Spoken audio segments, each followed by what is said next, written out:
നമസ്കാരം. ഇന്ന് നമ്മൾ ടീച്ചിങ് പ്രാക്ടീസിനെ കുറിച്ചാണ് പഠിക്കാൻ പോകുന്നത്. ഈ വീഡിയോയുടെ ലക്ഷ്യങ്ങൾ ചിട്ടയായി പഠിപ്പിക്കുന്നതിന് രീതി മനസ്സിലാക്കാം. ശരിയായി ടീച്ചിങ് പ്രാക്ടീസ് പ്രക്രിയ ഫോളോ ചെയ്യാം. വീഡിയോയിലേക്ക് കടക്കാം. ടീച്ചിങ് ഓർ ട്രെയിനിങ് ഇത് രണ്ടും ഒരേപോലെയുള്ള കാര്യങ്ങളാണ്. ഇത് പെർട്ടിക്കുലർ സ്കിൽ അല്ലെങ്കിൽ സബ്ജക്ട് ബന്ധപ്പെട്ടതാണ്. ഇതിലൂടെ ട്രെയിനീസിനെ ഒരു വ്യത്യസ്തമായ രീതിയിൽ പഠിപ്പിക്കാൻ ശ്രമിക്കുന്നു. അതായത് മോറലി പഠിപ്പിക്കുന്നത് അക്സെപ്റ്റ് ചെയ്യുന്നത് പോലെ. ഇതിനായി നമുക്ക് ട്രെയിനർ, ട്രെയിനി, പിന്നെ പഠിപ്പിക്കാനുള്ള കണ്ടന്റ്, നോളേജ്, ഇൻഫർമേഷൻ, പിന്നെ സ്കില്ലിന് ആവശ്യമുള്ള ടൂൾസും നിങ്ങളുടെ കയ്യിലുണ്ടാകണം.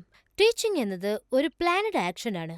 ലേണേഴ്സിനെ എങ്ങനെയാണ് പഠിപ്പിക്കേണ്ടത് എന്നതാണ് ഇതിൽ പ്രധാനപ്പെട്ട കാര്യം. നമുക്ക് ടീച്ചിങ് രണ്ട് രീതിയിൽ മനസ്സിലാക്കാൻ കഴിയും. ഒന്ന്, ഒരു ഇൻസ്ട്രക്ടറിൽ കൂടി നമുക്ക് ആ സബ്ജക്റ്റ് പഠിച്ചെടുക്കാൻ കഴിയും. അതിലെ നോളേജ് ട്രെയിനറിന്റെ അടുത്തുനിന്നും ട്രെയിനിക്ക് ട്രാൻസ്ഫർ ആകുന്നു. രണ്ടാമത്തത്, നമുക്ക് ഈ ട്രെയിനിങ് ലേണേഴ്സ് സെൻട്രിക് ആക്ടിവിറ്റിയായിട്ട് കാണാം. അതിലെ ട്രെയിനർ ട്രെയിനീസിന് എന്താണോ ആവശ്യം അത് മാത്രം പഠിപ്പിച്ച് ലേണേഴ്സിന്റെ ഒപ്പം തന്നെ ട്രെയിനറും ട്രാവൽ ചെയ്യുന്നു. മാത്രമല്ല എളുപ്പത്തിൽ പഠിപ്പിക്കാനും ശ്രമിക്കുന്നു. ടീച്ചിങ് ആൻഡ് ട്രെയിനിങ് സ്കിൽസ് ഇതൊരു കോംപ്ലക്സ് ആക്ടിവിറ്റിയാണ്. ഇതില് ഒരു ഇൻസ്ട്രക്ടർ പല കാര്യങ്ങൾ പഠിപ്പിക്കുന്നു. ഒരുപാട് ഗോൾസ് അച്ചീവ് ചെയ്യാൻ അദ്ദേഹവും ശ്രമിക്കുന്നുണ്ട്. അടുത്ത് പഠിപ്പിക്കുന്ന പ്രിൻസിപ്പൽ എല്ലാം ഉപയോഗിച്ച് നമുക്ക് ടീച്ചിങ് എഫക്റ്റീവ് ആക്കാൻ കഴിയും, എളുപ്പത്തിൽ മനസ്സിലാക്കാനും. ട്രെയിനീസ് കൂടുതൽ കാര്യങ്ങൾ അറിയാനും ഇത് സഹായകരമായിരിക്കും. പക്ഷെ ഇതൊക്കെ ചെയ്യണമെങ്കിൽ തീർച്ചയായിട്ടും ഒരുപാട് സമയം ആവശ്യം വരും, ഒരുപാട് പരിശ്രമവും ആവശ്യമാണ്. നമ്മൾ ഈ ചെയ്യുന്നത് ശരിയായ രീതിയിലാണെങ്കിൽ സമയം ലാഭിക്കാം, ഒരുപാട് പഠിക്കുകയും ചെയ്യാം. പഠിപ്പിക്കുമ്പോൾ ട്രെയിനീസിനെ കുറിച്ച് അറിഞ്ഞിരിക്കണം. അങ്ങനെ അവരെക്കുറിച്ച് അറിയുന്നത് കൊണ്ട് ലേണേഴ്സിന് മനസ്സിലാകുന്ന രീതിയിൽ അവരെ പഠിപ്പിക്കാൻ ട്രെയിനേഴ്സിന് വളരെ എളുപ്പമായിരിക്കും. ഇൻസ്ട്രക്ടേഴ്സ് പഠിപ്പിക്കുന്ന സമയത്ത് അവരെ ജസ്റ്റ് ഇൻഫർമേഷൻ മാത്രം ഷെയർ ചെയ്യുന്നതല്ല. ട്രെയിനീസ് ഒരുപാട് കാര്യങ്ങൾ അറിയാനും മനസ്സിലാക്കാനും ട്രെയിനേഴ്സ് സഹായിക്കുന്നു. ഒരു ലേണറിന്റെ ക്യാരക്ടറിസ്റ്റിക്സും അവരുടെ ആറ്റിറ്റ്യൂഡും അവരുടെ പഠിത്തത്തെ അഫക്റ്റ് ചെയ്യാൻ ചാൻസ് ഉണ്ട്. ഫോർ എക്സാമ്പിൾ, ലേണേഴ്സ് കൾച്ചറൽ ബാക്ക്ഗ്രൗണ്ടിലൂടെ അവർ ഈ ലോകത്തെ എങ്ങനെയാണ് കണ്ടറിയുന്നതെന്ന് മനസ്സിലാക്കാൻ കഴിയും. ഈ എഡ്യൂക്കേഷണൽ ബാക്ക്ഗ്രൗണ്ടാണ് ട്രെയിനി വ്യത്യസ്ത രീതിയിൽ പഠിക്കാൻ കാരണം. ഗുഡ് ടീച്ചിങ് എന്ന് വെച്ചാൽ എന്താ? ഇതിൽ 3 മേജർ കോമ്പണന്റ്സ് ഓഫ് ഇൻസ്ട്രക്ഷൻ ഉണ്ട്. Learning objectives, instructional activities and evolution. Teaching എപ്പോഴാണ് വളരെ എഫക്റ്റീവായിരിക്കുക? ഇൻസ്ട്രക്ടർ അതിനെക്കുറിച്ച് മനസ്സിലാക്കി പഠിപ്പിക്കുമ്പോൾ. ചോദ്യങ്ങൾ എങ്ങനെ ചോദിക്കണമെന്ന് പഠിപ്പിക്കണം. ഇതിനെ പ്രോസസ് ഓഫ് ആസ്കിംഗ് ക്വസ്റ്റ്യൻ എന്നും വിളിക്കാം.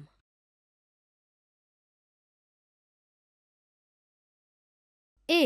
ട്രെയിനർ തന്റെ നോളജും സ്കില്ലും ട്രെയിനീസിനെ പഠിപ്പിക്കുമ്പോൾ എഫക്റ്റീവായിട്ട് കാണിക്കണം. അതിലൂടെ അദ്ദേഹത്തിന് ലെസൺ എളുപ്പത്തിൽ പഠിപ്പിക്കാനും അത് നന്നായി മനസ്സിലാക്കി കൊടുക്കാനും കഴിയും. അങ്ങനെ ആ ടോപ്പിക് നല്ല രീതിയിൽ കംപ്ലീറ്റ് ചെയ്യും. B. The instructional activities. For example case studies, labs, discussions, objects കൊടുത്ത് എക്സസൈസ് ചെയ്യിപ്പിക്കുന്നത്. ഇതൊക്കെ പഠിക്കാൻ വളരെ സഹായകരമായിരിക്കും. C. The assessments. For example test, problem solving, skill performances. ട്രെയിനീസുമായി ബന്ധപ്പെട്ട കാര്യങ്ങൾ പഠിപ്പിക്കുന്നത്, അവരുടെ സ്കിൽ പുറത്തു കൊണ്ടുവരുന്നത്, അവർക്ക് ആവശ്യമുള്ള സമയം അവർക്ക് പഠിക്കാൻ കൊടുക്കുന്നത്, ട്രെയിനീസ് അവരുടെ ലക്ഷ്യത്തിലെത്തിച്ചേരാൻ സഹായിക്കുന്നത്. ഇതൊക്കെയാണ് ട്രെയിനീസ് കൂടുതൽ പഠിക്കാൻ സഹായിക്കുന്ന ചില കാര്യങ്ങൾ. എഫക്റ്റീവ് ടീച്ചിങ്ങിൽ സബ്ജക്ട്സ് നിങ്ങൾ കുറച്ചും കൂടി ഡീറ്റെയിൽ ആയിട്ട് പഠിപ്പിക്കണം. മാത്രമല്ല അതിന്റെ ആവശ്യങ്ങളും പറഞ്ഞുകൊടുക്കണം. അവർക്ക് മനസ്സിലാവാൻ വേണ്ടി കുറച്ച് എക്സാമ്പിൾസും പറയാം. മാത്രമല്ല പറഞ്ഞ സമയത്തിനകം നിങ്ങൾ ആ ടോപ്പിക് കംപ്ലീറ്റ് ചെയ്യണം. ശരിക്കും അവരെന്ത് പഠിക്കാനാ വന്നിരിക്കുന്നത് എന്ന കാര്യം ഒരു ഇൻസ്ട്രക്ടർ മനസ്സിലാക്കേണ്ടതാണ്. അപ്പോഴേ ആവശ്യമുള്ള കാര്യങ്ങൾ കൂടുതലായിട്ട് പഠിപ്പിക്കാൻ കഴിയൂ. അവരറിയാൻ ആഗ്രഹിക്കുന്ന കാര്യങ്ങൾ കൂടുതലായിട്ട് അവർ പഠിക്കാൻ ശ്രമിക്കും. ഇങ്ങനെ സംസാരിക്കുന്നത് കൊണ്ട് ഒരു ട്രെയിനിയെക്കുറിച്ച് മനസ്സിലാക്കാൻ നല്ലൊരു അവസരമായിരിക്കും. ട്രെയിനീസും ക്ലാസ് നല്ല രീതിയിൽ പെർഫോം ചെയ്യും. ഇതൊക്കെ പഠിക്കുന്നത് എത്ര അത്യാവശ്യമെന്ന് അവർക്ക് മനസ്സിലാക്കി കൊടുക്കണം. അപ്പോഴേ ട്രെയിനീസിന് തന്റെ ലക്ഷ്യം എന്താണെന്ന് മനസ്സിലാകൂ. ഇതുവരെ നമ്മൾ എന്തൊക്കെ പഠിച്ചിട്ടുണ്ടെന്ന് അവരും ഒന്ന് ആലോചിക്കും. എഫക്റ്റീവ് ടീച്ചിങ്ങിൽ പഠിപ്പിക്കുന്ന സബ്ജക്ട് ആദ്യം നമ്മൾ നല്ല രീതിയിൽ അറിഞ്ഞിരിക്കണം. അപ്പോഴേ കൂടുതൽ എഫക്റ്റീവായിട്ട് മറ്റുള്ളവരെ പഠിപ്പിക്കാൻ കഴിയൂ. ഒരേ കോഴ്സിൽ പല കാര്യങ്ങൾ പഠിപ്പിക്കാമെന്ന് വിചാരിക്കരുത്. ഒരേ സമയത്ത് ട്രെയിനീസിനോട് പല കാര്യങ്ങൾ പറഞ്ഞാൽ എന്ത് ചെയ്യണമെന്ന് അറിയാതെ അവർ കൺഫ്യൂസ്ഡ് ആവും. സോ കോഴ്സിൽ എന്തൊക്കെ വേണം എന്നത് ഇൻസ്ട്രക്ടർ ആദ്യം തന്നെ തീരുമാനിക്കേണ്ടതാണ്. ഇതിൽ എന്തൊക്കെയുണ്ടെന്ന് വെച്ചാൽ A. Recognising the limits of the course. For example class size, ലേണേഴ്സിന്റെ ബാക്ക്ഗ്രൗണ്ട്, അവരുടെ എക്സ്പീരിയൻസ്, കരിക്കുലം സീക്വൻസിൽ കോഴ്സ് പൊസിഷൻ, കോഴ്സ് യൂണിറ്റിന്റെ നമ്പർ. ബി. പഠിക്കുന്നവർക്ക് ആവശ്യമുള്ള പ്രയോറിറ്റീസ് എല്ലാം ഉണ്ടാകണം. പിന്നെ സി. ഒബ്ജക്റ്റീവ്സ് കറക്റ്റായിട്ട് ഡിറ്റർമിൻ ചെയ്യണം. ഒരു സെറ്റ് കറക്റ്റായിട്ട് പഠിപ്പിക്കണം. പഠിപ്പിക്കുന്ന സമയത്ത് ചില പോയിന്റ്സ് നമ്മളുടെ കയ്യിൽ നിന്ന് വിട്ടുപോകും. അത് മനസ്സിലാക്കി നമ്മൾ വീണ്ടും അവരെ പഠിപ്പിക്കണം. ഇതിനെക്കുറിച്ച് എക്സ്പെർട്സ് പറയുന്നത് നമ്മൾ വലിയ ബുദ്ധിമാന്മാരാന്ന് വിചാരിച്ച് നമ്മൾ ചെയ്യാൻ പാടാത്ത ഒരുപാട് കാര്യങ്ങൾ ചെയ്യുന്നുണ്ട്. ചില സമയത്ത് നമ്മളത് മനസ്സിലാക്കുന്നതുമില്ല. ഉദാഹരണം, വി കണക്ട് ഐഡിയാസ്. നമുക്കറിയാവുന്ന കാര്യങ്ങൾ നമ്മൾ ചൂസ് ചെയ്യുന്നുണ്ട്. അതിൽ ശരിയായ ഒരു മെത്തേഡ് അപ്ലൈ ചെയ്യാൻ നമ്മൾ ശ്രമിക്കുന്നുണ്ട്. അതുകൊണ്ട് നമ്മൾ പഠിപ്പിക്കുന്ന സമയത്ത് വളരെ ഇമ്പോർട്ടന്റ് ആയ പോയിന്റ്സ് ഒക്കെ നമ്മൾ വിട്ടുകളയുന്നു. നിങ്ങൾ എന്താണോ പഠിപ്പിക്കാൻ വിട്ടുപോയത് അത് അവർക്ക് ഒരിക്കലും മനസ്സിലാക്കാൻ കഴിയില്ല. അതുകൊണ്ട് തന്നെ ലേണേഴ്സ് ഈ കാര്യങ്ങളിൽ കൺഫ്യൂസ് ആകുന്നു. അവർ അവർക്കറിയാവുന്ന രീതിയിൽ അത് മനസ്സിലാക്കുന്നു. അതുകൊണ്ട് തന്നെ പ്രധാനമായിട്ടുള്ള പോയിന്റ്സ് അറിയാനും മനസ്സിലാക്കാനും അവർക്ക് കഴിയുന്നില്ല. ഇൻസ്ട്രക്ടേഴ്സ് ട്രെയിനേഴ്സിനെ സിമ്പിളായ രീതിയിൽ പഠിപ്പിക്കണം. കണക്ഷൻസ് എന്താണെന്ന് അവർക്ക് മനസ്സിലാക്കി കൊടുക്കണം. മാത്രമല്ലാതെ എല്ലാ കാര്യങ്ങളും ഡീറ്റെയിൽ ആയിട്ട് അടുത്ത് നിർത്തി പഠിപ്പിക്കണം. ട്രെയിനേഴ്സ് തീർച്ചയായിട്ടും അവിടെ കാണണം. എല്ലാ സമയത്തും അങ്ങനെ ചെയ്യുന്നത് ബുദ്ധിമുട്ടുള്ള കാര്യമാണെന്ന് അറിയാം. പക്ഷേ ട്രെയിനീസിന് ആ സബ്ജക്റ്റിന്റെ ഇമ്പോർട്ടൻസ് എന്താണെന്ന് നമ്മൾ വേണം പറയാൻ. അതുകൊണ്ട് അവരുടെ ഒപ്പം നിൽക്കുന്നത് വളരെ അത്യാവശ്യമാണ്. പക്ഷെ നമ്മളത് ചെയ്യാറില്ല. വളരെ ഗ്രാൻഡഡ് ആയിട്ട് വിചാരിക്കുന്നു. നമ്മൾ കറക്റ്റ് ആണെങ്കിൽ ട്രെയിനീസ് എല്ലാ കാര്യങ്ങളും നമ്മുടെ കൺമുന്നിൽ വെച്ച് തന്നെ ചെയ്യും. എന്തെങ്കിലും പ്രശ്നം ഉണ്ടായാൽ അവൻ തന്നെ അത് ശരിയാക്കി വീണ്ടും പ്രാക്ടീസ് ചെയ്യും. എഫക്റ്റീവ് ടീച്ചിങ്ങിൽ പഠിപ്പിക്കുന്ന കാര്യത്തിൽ നമ്മുടെ ലക്ഷ്യം നേടാനായി എന്താണ് പഠിപ്പിക്കുന്നത് എന്നതിൽ നമ്മൾ ശ്രദ്ധയോടെ ഇരിക്കണം. നമ്മുടെ സബ്ജക്ട് നമുക്ക് പല രീതിയിൽ ടീച്ച് ചെയ്യാൻ കഴിയും. For example, synthesiser, moderator, challenger, commentator. പഠിപ്പിക്കുന്ന കാര്യങ്ങൾ തന്നെ കൂടുതൽ എഫക്റ്റീവായിട്ട് പഠിപ്പിക്കാൻ ഇൻസ്ട്രക്ഷണൽ ആക്ടിവിറ്റീസ് ആയിട്ട് പഠിപ്പിക്കാൻ കഴിയും. അതിനായി ഇതൊക്കെ വേണമെങ്കിൽ നിങ്ങൾക്ക് ചൂസ് ചെയ്യാം. Principal of teaching. Principal of teaching ഇത് ഒരു ഗൈഡ് ലൈനാണ്. ഡീറ്റെയിൽ ആയിട്ട് പഠിക്കാൻ കഴിയും. ഏകദേശം രണ്ടും ഒരുപോലെയാണ്. ഈ ടീച്ചിങ് മെത്തേഡ്സ് നോക്കുകയാണെങ്കിൽ ഇതിൽ 2 രീതിയിലുള്ള പ്രിൻസിപ്പൽസ് ഉണ്ട്. General principles, psychological principles. Principle of motivation. ഇത് ട്രെയിനീസ് പുതിയ പുതിയ കാര്യങ്ങൾ മനസ്സിലാക്കാൻ അവരെ മോട്ടിവേറ്റ് ചെയ്യുന്നു. Principle of activity. Physical and mental activities രണ്ടും ഇതിൽ ഇൻവോൾവ്ഡ് ആണ്. ഫോർ എക്സാമ്പിൾ, ട്രെയിനീസിന് ചാർട്ട് പിന്നെ മോഡൽ ചെയ്യാനായി പറയുന്നത് പോലെ. മൂന്നാമത്തത് പ്രിൻസിപ്പൽ ഓഫ് ഇൻട്രസ്റ്റ്. ട്രെയിനീസിന്റെ ഉള്ളിൽ ഒരു ഇൻട്രസ്റ്റ് ഉണ്ടാകണം. പഠിക്കാനുള്ള ആഗ്രഹം അവരുടെ ഉള്ളിൽ ഉണ്ടാകണം. ആ ആഗ്രഹം ഉണ്ടാക്കേണ്ടത് നിങ്ങളാണ്. 4. Principal of linking with life. ജീവിതത്തിൽ നമ്മൾ കണ്ടിന്യൂസ് ആയിട്ട് എക്സ്പീരിയൻസ് ചെയ്യുന്ന കാര്യങ്ങൾ അല്ലെങ്കിൽ പഠിത്തം ഒരുപാട് കാലങ്ങൾ മനസ്സിലുണ്ടാകും. 5. Principal of definite aim.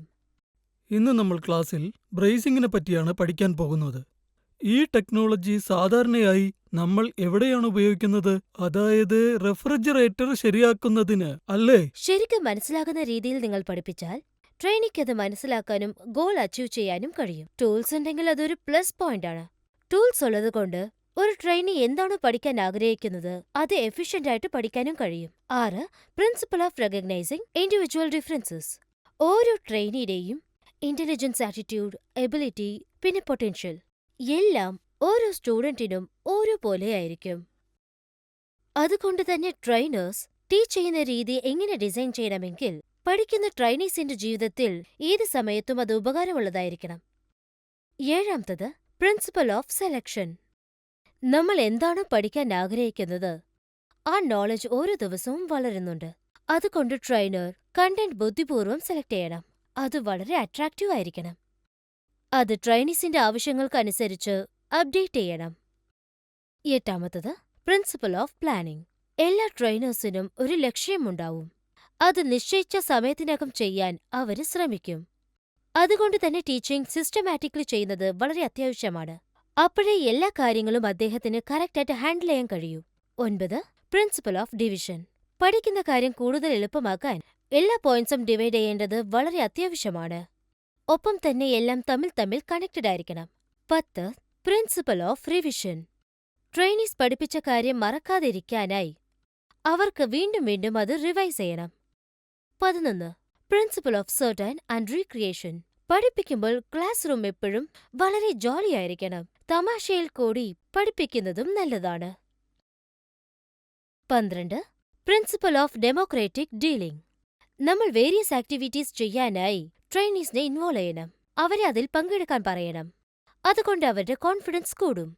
Subject അവർക്ക് കൂടുതൽ മനസ്സിലാക്കാനും കഴിയും. ഇതുവരെ നമ്മൾ കണ്ട കാര്യങ്ങളൊക്കെ ഒന്ന് റിവൈസ് ചെയ്ത് നോക്കിയാലോ? ഈ ടീച്ചിംഗ് പ്രാക്ടീസ് വീഡിയോ ഒരുപാട് കാര്യങ്ങൾ കവർ ചെയ്തിട്ടുണ്ട്. എങ്ങനെയാണ് പഠിപ്പിക്കേണ്ടതെന്ന് ഇതിൽ ഡീറ്റെയിൽ ആയിട്ട് പറഞ്ഞിട്ടുണ്ട്. മോട്ടിവേഷണൽ ആക്ടിവിറ്റി ബേസ്ഡ് ലേണിംഗിനെ കുറിച്ച് നമ്മൾ കണ്ടു. അതായത് ട്രെയിനർ ഒരു ട്രെയിനിക്ക് മനസ്സിലാക്കി കൊടുക്കാനായി അത് ക്ലിയർ ആയിട്ട് എക്സ്പ്ലെയിൻ ചെയ്യേണ്ടി വരും.